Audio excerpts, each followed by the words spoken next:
The massive exploration vessel, Zarthak, emerged from hyperspace at the edge of an unremarkable solar system. Its sleek, crystalline hull glittered in the light of an average yellow star. On the bridge, Commander Vexlor studied the holographic display of the system with his 4 eyes, each independently focusing on different celestial bodies. "Status report," Vexlor demanded, his voice a series of clicks and whistles. Science Officer Mirathol floated forward, her tentacles gracefully manipulating the controls. "Initial scans complete, Commander. The third planet from the star shows significant promise. Abundant water, diverse ecosystems, and rich mineral deposits." Vexlor's skin rippled with excitement, changing from a dull gray to a vibrant blue. "Excellent. Any signs of intelligent life?" Mirathol hesitated. "Yes, Commander. We've detected artificial structures and electromagnetic emissions consistent with a technological civilization. However," she paused, her tentacles twisting nervously. "Speak freely, Science Officer," Vexlor urged. "The planet's conditions are extreme. High gravity, corrosive atmosphere, and dangerous levels of solar radiation. Not to mention the indigenous life forms. Many appear to be highly aggressive predators." Vexlor's skin darkened slightly. "I see. And the inhabitants?" "Bipedal mammals," Mirathol replied. "Physically unimpressive, but their technology is advancing rapidly. They've already achieved limited spaceflight." The commander pondered this information, his exoskeleton creaking as he paced the bridge. The Galactic Consortium had tasked them with finding new worlds to colonize and exploit. This planet, despite its challenges, could be a prize they'd been seeking. "Prepare a full invasion plan," Vexlor announced. "We'll subdue the natives and claim this world for the Consortium." A murmur of surprise rippled through the bridge crew. Tactical Officer Krezdar spoke up, his barbed tail twitching anxiously. "Commander, with all due respect, is that wise? The environmental hazards alone are surmountable," Vexlor interrupted. "Our technology is far superior to anything these primitives possess. We'll adapt to the conditions and crush any resistance." Over the next several cycles, the Zarthak maintained its position at the edge of the solar system, analyzing data and formulating strategies. Smaller scout ships were dispatched to conduct closer observations, carefully avoiding detection by the planet's primitive sensor systems. As the invasion plans took shape, some crew members expressed concerns. Mirathol approached Vexlor in his private chambers, her bioluminescent patches pulsing with worry. "Commander, I must urge caution," she began. "The natives, while technologically inferior, have demonstrated remarkable adaptability and aggression. Their recorded history is filled with constant warfare." Vexlor's exoskeleton bristled. "All the more reason to subjugate them quickly. Imagine the potential if we can harness that aggression and direct it towards our enemies." Mirathol's tentacles drooped. "And what of the ethical considerations? The Consortium's guidelines on first contact are flexible when the potential gains are this significant." Vexlor cut her off. "Your concerns are noted, Science Officer, but the decision has been made. Prepare your team for planetfall." As the Earth grew larger in their view screens, the invasion force made final preparations. Specially designed environmental suits were distributed, engineered to withstand the crushing gravity and filter out the corrosive elements of the atmosphere. Weapons were calibrated to function in the planet's magnetic field, and combat simulations were run using the latest intelligence on human military capabilities. Vexlor addressed the assembled invasion force, his exoskeleton polished to a high shine. "Today, we claim a new world for the Consortium. Let nothing stand in our way. Not the harsh environment, not the savage wildlife, and certainly not these primitive mammals. Show them the futility of resistance. Victory is assured." A chorus of clicks, whistles, and rumbles answered him, the sound of thousands of alien warriors ready for battle. The first wave of landing craft descended through Earth's atmosphere, their heat shields glowing as they punched through the cloud cover. They had chosen a remote area for their initial landing zone, a stretch of dense jungle on the island of Borneo. The thick vegetation would provide cover from orbital observation, allowing them to establish a beachhead before the humans could mount an organized response. As the landing craft touched down, the alien invaders got their first taste of Earth's true nature. The humidity fogged their sensor arrays, and the gravity pulled at their bodies, making every movement a struggle. Strange sounds echoed through the jungle. The calls of birds and primates, the buzz of insects, the rustle of unseen creatures moving through the underbrush. Sergeant Dracville led his squad out of the first lander, his massive frame hunched under the unfamiliar weight. He raised a clawed hand, signaling for silence as his auditory sensors strained to filter the cacophony of jungle sounds. Spread out, he gurgled through his respirator. Secure the perimeter. Watch for hostile life forms. The alien soldiers moved awkwardly in their bulky environmental suits, struggling to navigate the tangled vegetation. Handheld scanners swept the area, alert for any sign of human activity. A piercing shriek split the air, followed by a blur of motion. One of Dracville's soldiers stumbled backward, ichor spurting from a gash in his suit. A dark shape thrashed in the undergrowth, some kind of feline predator, all fangs and claws. Hostile creature, Dracville bellowed. Weapons free. Energy weapons sizzled, filling the air with the smell of ozone and burning foliage. The predator yowled and retreated, leaving the alien squad shaken. By the void, one soldier whispered, "The wildlife here is as bad as the reports said." Dracville kicked the injured soldier. "Seal that suit breach before the atmosphere poisons you. The rest of you, stay alert. We need to get this base established before the natives realize we're here." As night fell, the alien beachhead hummed with activity. Prefabricated structures rose from the jungle floor, surrounded by energy barriers and sensor arrays. More landing craft arrived, disgorging troops and equipment. In his command center, Vexilor received the first reports from the surface. His skin rippled with mixed emotions: satisfaction at the successful landing, concern at the higher-than-expected casualties from environmental hazards and wildlife encounters. "Maintain the stealth protocols," he ordered. "We need more time to acclimate and prepare before revealing ourselves. Soon, this world will be ours, and the humans will learn the price of standing against the consortium." As the aliens secreted themselves away in the depths of the Bornean jungle, they remained unaware that their presence had not gone entirely unnoticed. In a small village on the edge of the landing zone, a young boy stared wide-eyed at the strange lights in the sky, wondering what changes they might herald for his world. The invasion of Earth had begun. As dawn broke over the alien encampment, the full weight of Earth's challenges bore down upon the invaders. The morning air hung thick with humidity, condensing on environmental suits and fogging sensor arrays. Sergeant Dracville's muscles ached from the constant strain of Earth's gravity, each movement requiring conscious effort. "Status report," he growled into his communicator. "Sir, we've lost contact with Outpost Gamma," came the reply. Their last transmission mentioned some kind of massive reptile. Dracville cursed. That was the third outpost to go silent since their arrival. This planet's fauna was proving to be far more formidable than anticipated. In the command center, Commander Vexilor received a steady stream of troubling reports. Mirathol hovered nearby, her tentacles twitching nervously. "Commander, our troops are struggling to adapt," she said. "The atmospheric composition is causing unexpected reactions in our biology. Several soldiers have developed severe respiratory issues, and our medical bay is overwhelmed." Vexilor's exoskeleton creaked as he shifted uneasily. "What about the gravity compensators?" "They're helping, but not enough.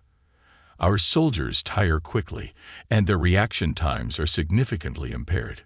Before Vexilor could respond, alarms blared throughout the compound. Tactical Officer Kresdar burst into the room, his barbed tail thrashing wildly. "Commander, we've been detected. Human military forces are converging on our position." Vexilor's skin flashed a deep crimson. Impossible. Our stealth systems were compromised by the environment. Kresdar interrupted. The humidity and mineral content of the soil interfered with our cloaking fields. Outside, the sound of rotors chopping through the air grew louder. Earth attack helicopters appeared over the treetops, missiles streaking towards the alien structures. Return fire, Vexlor bellowed. Activate our orbital defenses. But the aliens' energy weapons sputtered in the damp air, their targeting systems thrown off by the planet's magnetic field. Missiles slammed into the compound, breaching their hastily erected shields. As chaos erupted around them, Mirathel turned to Vexlor. Commander, we must retreat. We're not prepared for this level of resistance. Vexlor's 4 eyes blazed with fury. Never. We are the Consortium's finest. We will not be defeated by these primitives. On the ground, Sergeant Drakvol led a counterattack against the human forces now landing in the jungle clearing. The aliens' superior technology gave them an edge, but Earth's soldiers fought with a ferocity that caught them off guard. A human soldier, barely more than a juvenile, charged Drakvol with a primitive projectile weapon. The alien sergeant easily deflected the attack, his armored exoskeleton absorbing the bullets. But as he reached out to crush the human, he found his reactions slowed by the unfamiliar gravity. The soldier rolled away, lobbing a small object at Drakvol's feet. The grenade detonated, shrapnel piercing Drakvol's suit. He stumbled, ichor oozing from multiple wounds. As his vision blurred, his last thought was of the strange blue sky above. So alien, yet so beautiful. Back in the command center, Vexlor watched in disbelief as his invasion force was slowly but surely pushed back. Human aircraft dominated the skies, their weapons more effective in Earth's atmosphere than the aliens' energy-based defenses. Commander, Kresdar reported grimly, we've lost contact with our orbital support. Something is interfering with our long-range communications. Mirathel interjected, it's the ionosphere. The electrical disturbances are more severe than we anticipated. We're cut off from the fleet. Vexlor's skin paled to a sickly gray. Without orbital support, their position was untenable. Order a tactical retreat, he said, his voice hollow. We need to regroup and reassess. As the alien forces fell back into the deeper jungle, Earth's military pressed their advantage. Tanks crashed through the underbrush, infantry swarmed through the abandoned alien structures, and scientists eagerly gathered samples of the extraterrestrial technology. In the dais that followed, the alien invaders found themselves in an unfamiliar position, that of the hunted rather than the hunters. They retreated to higher ground, establishing a new base camp in the mountains where the air was thinner and closer to their native atmosphere. Vexlor paced in the new command center, his exoskeleton scratched and dented from their hasty retreat. How did this happen? He demanded. We are superior in every way. Mirathel, still compiling data from their disastrous first encounter, spoke softly. Commander, I believe we underestimated several factors. The humans' adaptability, for one. They've spent millennia evolving to thrive in these conditions that we find so harsh. Not to mention their military doctrine, Kresdar added. They utilized combined arms tactics that we've never encountered before. Their individual weapons may be primitive, but used in concert, they're devastatingly effective. Vexlor's skin rippled with conflicting emotions, anger, shame, and a growing sense of doubt. What are our losses? Mirathel's tentacles drooped. Nearly 40% of our landing force, Commander. And half of our remaining troops are suffering from various environmental hazards, bacterial infections, allergic reactions to local flora, radiation sickness from their sun. Radiation sickness, Vexlor interrupted. But our suits were designed for short-term exposure, Mirathel finished. This star's output is more intense than we expected. We're having to ration our anti-radiation treatments. Vexlor slumped into his command chair, suddenly feeling the weight of Earth's gravity more acutely than ever. Send a message to the fleet, he ordered. Request reinforcements, and advise them of the situation. Kresdar's barbed tail twitched nervously. "Sir, about that. Our long-range communications are still down. We've been unable to penetrate the ionosphere." A heavy silence fell over the command center. They were trapped on this deadly world, cut off from support, facing an enemy that grew stronger and more knowledgeable with each encounter. "Your orders, Commander," Kresdar asked quietly. Vexilor's 4 eyes narrowed with grim determination. "We adapt. We survive. And we do not give up. The Consortium chose us for this mission because we are the best. It's time we proved it." As night fell over the mountains, the alien invaders licked their wounds and plotted their next move. But with every passing moment, humanity's defenders grew stronger, reverse engineering captured alien tech, and preparing for the battles to come. The war for Earth was far from over, but the invaders were learning a harsh lesson. On this world, they were the aliens, and the planet itself might prove to be their deadliest enemy. In the weeks following their initial defeat, the alien forces underwent a radical transformation. Their mountain stronghold buzzed with activity as Commander Vexilor implemented a series of desperate measures to salvage their invasion. "We must understand our enemy," Vexilor declared to his assembled officers. His once pristine exoskeleton was now patched and scarred, a testament to their struggles. "Science Officer Mirethel, report your findings." Mirethel's tentacles danced over a holographic display, bringing up images of human military operations. "We've been analyzing their tactics, Commander. The humans excel at adaptive warfare. They're constantly evolving their strategies, incorporating our technology into their own." Tactical Officer Kresdar nodded, his barbed tail twitching thoughtfully. "Their electronic warfare capabilities have improved dramatically. They're jamming our communications, hacking our systems. We're having to rewrite our encryption protocols daily." Vexilor's skin rippled with a mix of frustration and grudging admiration. "And what of their weaknesses? Surely this planet's apex predators have some vulnerability we can exploit." Mirethel's bioluminescent patches pulsed softly. "Their greatest strength is also their weakness, Commander. The humans are diverse, fractious. They lack a unified planetary government. If we can sow discord among their nations, we may yet divide and conquer." "Excellent." Vexilor's 4 eyes gleamed. "Kresdar, begin developing plans for infiltration and sabotage. We'll turn their nations against each other." As the aliens shifted to a more subtle approach, they also worked to overcome the environmental challenges that had plagued them from the start. The research division, led by Mirethel, labored tirelessly to develop new technologies. "Behold," Mirethel announced one day, holding up a small device. "An atmospheric converter. It creates a bubble of breathable air around the user, eliminating the need for our bulky environmental suits." The aliens cheered as they shed their cumbersome armor, feeling the alien air on their skin for the first time. It was still uncomfortable, but far more manageable. Similarly, gravity compensators were refined, allowing the invaders to move with something approaching their natural agility. Weapons were modified to function in Earth's atmosphere, and new camouflage technology was developed to blend in with the planet's varied environments. But perhaps the most significant development came in their understanding of Earth's ecosystems. Mirethel's team began experimenting with local flora and fauna, seeking ways to turn the planet's hostile environment to their advantage. "We've bioengineered a strain of fungus," Mirethel explained, displaying a petri dish filled with iridescent spores. "When released, it will rapidly grow and spread, choking out native plant life and disrupting human agriculture."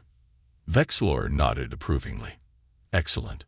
We'll strike at their food supply, forcing them to divert resources from the war effort." As the aliens adapted, so too did their tactics. Gone were the days of brazen assaults and displays of technological superiority. Instead, they adopted a guerrilla strategy, striking swiftly and vanishing before human forces could retaliate. Stealth squadrons, equipped with the latest adaptive camouflage, infiltrated human cities. They gathered intelligence, sabotaged infrastructure, and sowed seeds of panic and confusion. Rumors of shape-shifting aliens sparked paranoia and mistrust among Earth's populations. In the Amazon rainforest, a team led by Sergeant Drakval, now recovered from his injuries, unleashed swarms of genetically modified insects. The bugs, resistant to Earth pesticides, devastated crops across South America, triggering food shortages and economic turmoil. Meanwhile, Krezdar's cyber warfare division launched increasingly sophisticated attacks on human computer networks. Power grids failed, communication systems were disrupted, and misinformation spread like wildfire across the internet. But as the aliens found new ways to press their advantage, doubt began to creep into the ranks. Many had joined the consortium's military with dreams of glory, not expecting to be bogged down in a protracted guerrilla war on a Deathworld. During a routine patrol, a young alien soldier named Zixera confided in Sergeant Drakval. "Sir, is what we're doing. Right.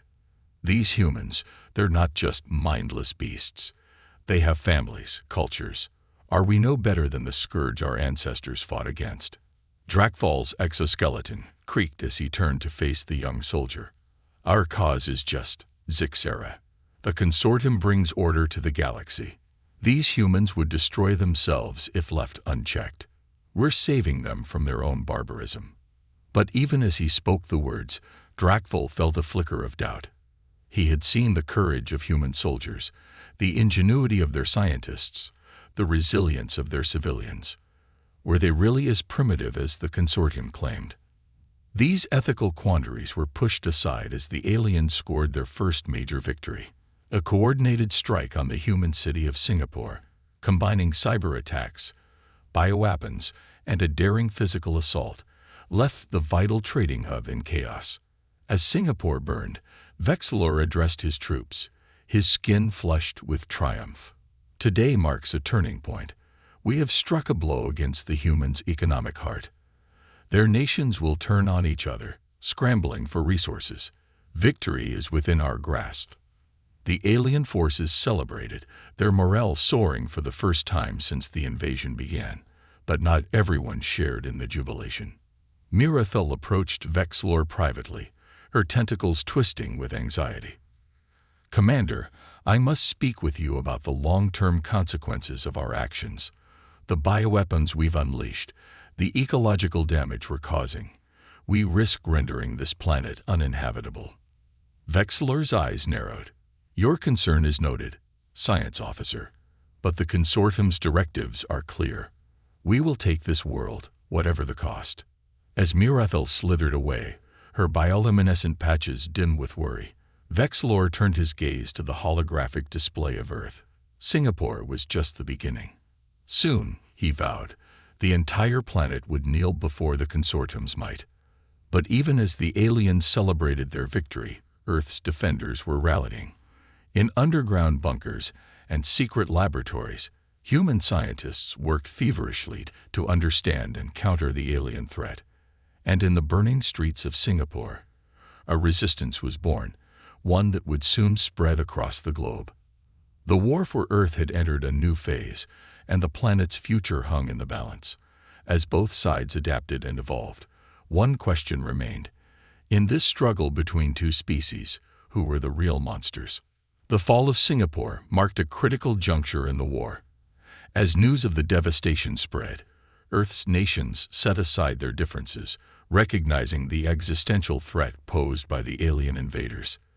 The United Nations convened an emergency session, establishing a unified global defense force.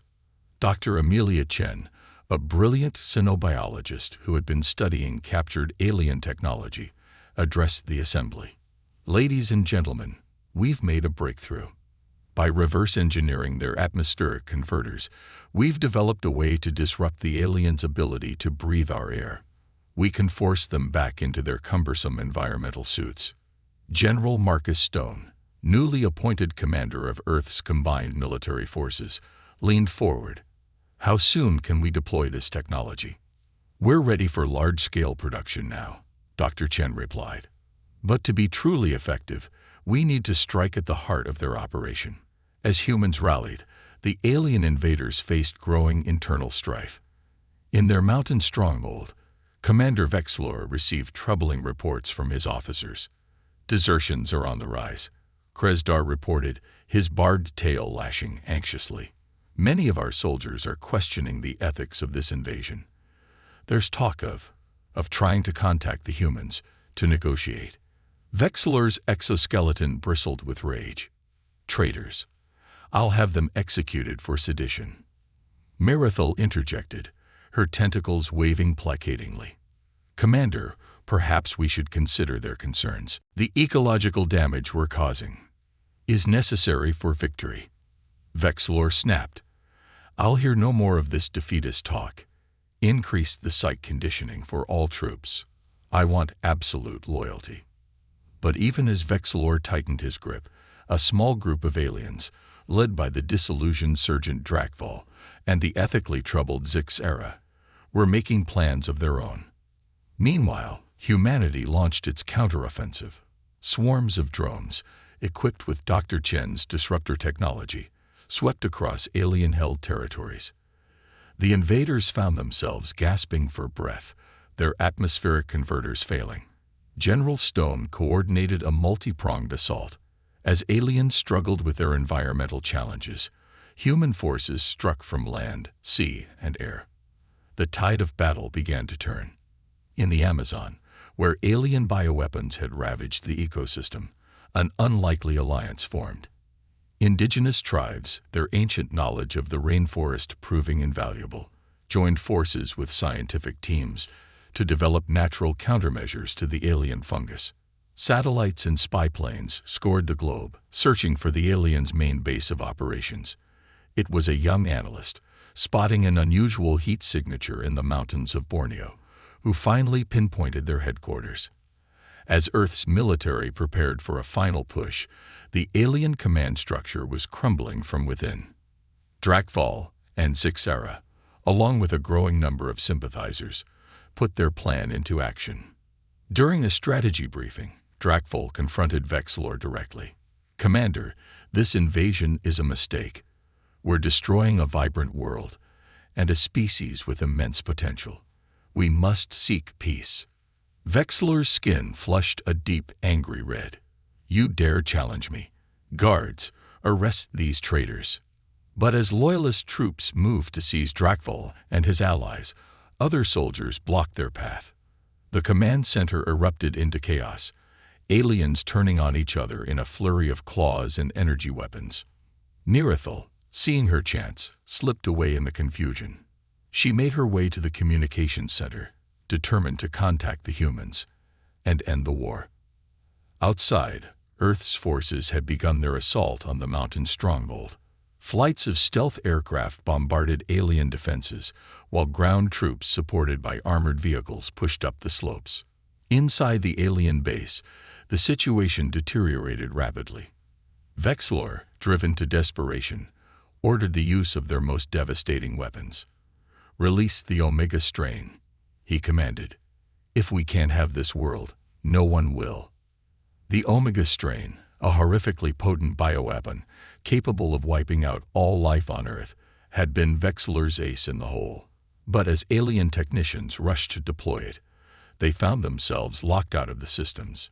Zixera, having anticipated Vexlor's madness, had infiltrated the bioweapons lab days earlier. She'd sabotaged the delivery mechanisms, ensuring the doomsday weapon could never be used. As human forces breached the outer defenses of the alien stronghold, Marathil finally managed to establish communication with the attackers. Her message reached Dr. Chen, who quickly relayed it to General Stone. General, we're receiving a transmission from inside the alien base, Dr. Chen reported excitedly. It's an offer of surrender from a faction of the invaders. Stone's eyes narrowed suspiciously. It could be a trap. Continue the assault, but be ready for anything. Inside the crumbling alien headquarters, Vexlor fought desperately to retain control. But with his bioweapon neutralized and his forces divided, the once confident commander found himself running out of options. Drakval and his allies, having overpowered Vexlor's loyalist guards, cornered the commander in his private chambers. It's over, Drakvold declared, "Surrender, and we can still salvage something from this debacle." Vexilor, his exoskeleton cracked and his skin pale with fear, glared defiantly at his former subordinate. "Never. I am the consortium's chosen. I cannot fail." But as human forces stormed into the chamber, led by General Stone himself, Vexilor's bravado crumbled. The alien commander, who had once dreamed of conquering Earth, fell to his knees in defeat. In the aftermath of the battle, an uneasy ceasefire settled over the planet.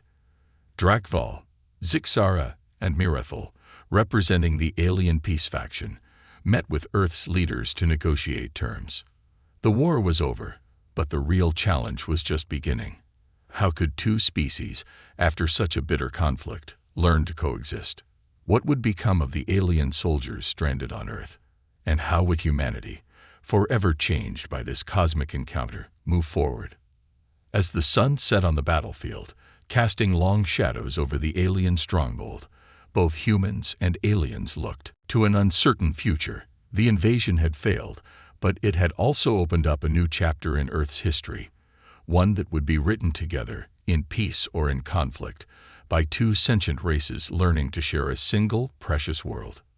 In the months following the fall of the alien stronghold, Earth entered a period of uneasy transition.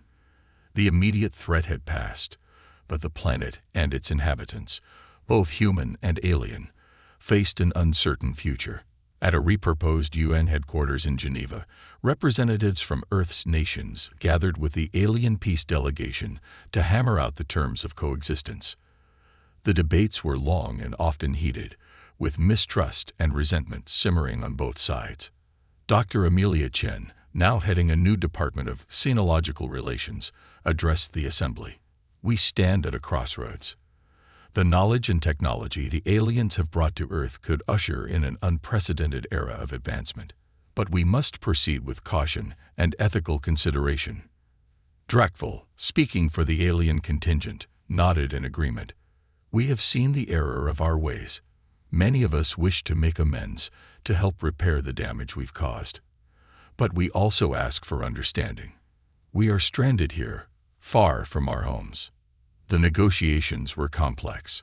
Some human factions, still reeling from the invasion, called for the complete expulsion or even execution of all alien forces. Others saw the potential benefits of cooperation and pushed for integration. Eventually, a compromise was reached. The majority of the alien invaders would be allowed to return to their fleet, which had been contacted and was now maintaining a respectful distance from Earth. But a small contingent of volunteers, including Drakval, Zixara, and Mirethel, would remain on Earth as ambassadors and scientific advisors. In return, the aliens would share their technology, with restrictions on weapons and potentially dangerous advancements. They would also assist in undoing the ecological damage caused by their bioweapons. As news of the agreement spread, reactions around the world were mixed.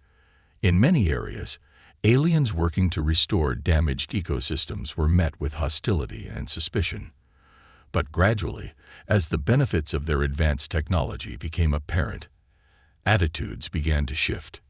In the Amazon, where alien fungus had devastated vast swathes of rainforest, a remarkable partnership emerged. Alien botanists, working alongside indigenous tribes and earth scientists, developed new methods of rapid reforestation. Within a year, the rainforest was showing signs of recovery, with new growth outpacing even the most optimistic projections. Similar collaborations sprang up around the globe. Alien atmospheric converters were repurposed to clean polluted city air. Their advanced medical technology led to breakthroughs in treating previously incurable diseases, and their deep space communications array allowed humanity to listen to the cosmos in ways they never had before. But the path to cooperation was not without its challenges. In some regions, anti-alien sentiment remained high. Hate groups formed, targeting both the remaining aliens and humans who worked with them. Governments struggled to prevent the leak of alien weapons technology to rogue states and terrorist organizations. Perhaps the greatest challenge came from within the alien contingent itself, While many, like Drakval and his allies, were committed to peaceful coexistence, others found it difficult to shake off the ingrained sense of superiority that had driven the invasion in the first place. Zixera, now working as a cultural liaison, often found herself mediating disputes between her fellow aliens and suspicious humans. "We must remember," she would say, her translator conveying the clicking of her native speech, "that understanding goes both ways. We are guests here, and we must respect the ways of our hosts." As the years passed, a new generation began to come of age, one that had grown up in the post-invasion world. For them, the presence of aliens on Earth was not a novelty but a fact of life. In schools around the world, human and alien children learned side by side, their natural curiosity overcoming the prejudices of their elders. 10 years after the invasion, Earth had been transformed. Gleaming cities incorporating alien architecture stretched skyward. Pollution levels had dropped dramatically thanks to new clean energy technologies.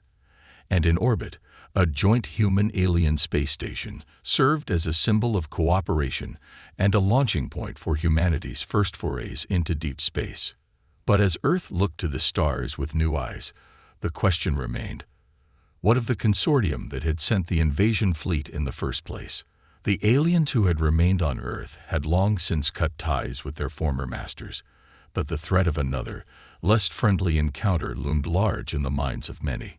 In response, Earth's nations came together to form a unified planetary defense force.